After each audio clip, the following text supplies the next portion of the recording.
What's up, guys? So in this video, we're going to be doing a lateral hip opener drill, okay? So this is going to target the mobility of your hip. And what we want to do for this exercise, basically you're going to need a little band, okay? In this case, I just have a basic resistance band, something that's going to apply a little bit of force because this hip joint has a lot of strong muscles and ligaments around it. We need something with a decent amount of force that's going to actually give us a good pull and get a good mobilization out of this hip, okay? In this situation, I'm using a bench with the band. You can do this if you have these bands at home. You can do it using the door. You can anchor it into the door. If you're at your gym, you can anchor it to a D-ring in the wall. You can anchor it to the squat rack, whatever the case might be. There's lots of options. If you have any issues, figuring that out, you can always contact me and I'll be happy to walk you through that. But in this situation, we're going to use the bench, okay? What you're going to want to do, the hip that's closest to where the band is, and we want this band coming straight out to the side, okay? And that's the direction we want this force.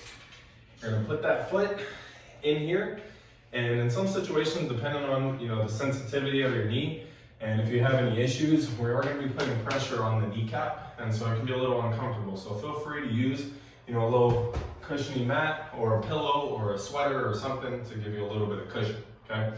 What you're gonna do, the opposite leg that's not getting stretched is gonna be out behind you, okay? So in this situation, it's out behind me, and then this leg here in front is gonna come up. We're gonna put a little bit of rotation here so you feel a little stretch kind of in the back of the hip here, okay? If this is really uncomfortable on your knee, like I said, get a little cushion. And you can also get away with this one not rotating as far, okay? So some of you, this might look similar to a pigeon stretch, similar, and we're just adding a little bit of mobilization here with the band, okay? This band is gonna be up nice and close there in the groin, and then what you're gonna do is you're gonna kind of sit back and then a little bit to the side. And if you're doing this right, you should feel it deep in the side of that butt, okay? Or inside of the hip there, okay? What you're gonna do now in this position is you're gonna engage the glutes. You're not, actually thrusting, but you're gonna engage the glutes for about 5 seconds, okay? Engage for about 5 and relax. You're gonna do that about 2 minutes, okay, on this side. You're gonna engage for about 5 seconds, relax for about 10, okay? Give that a shot, try it for about 2 minutes on each hip, get back into your squat position and see what you get. See if you're able to get a little bit deeper.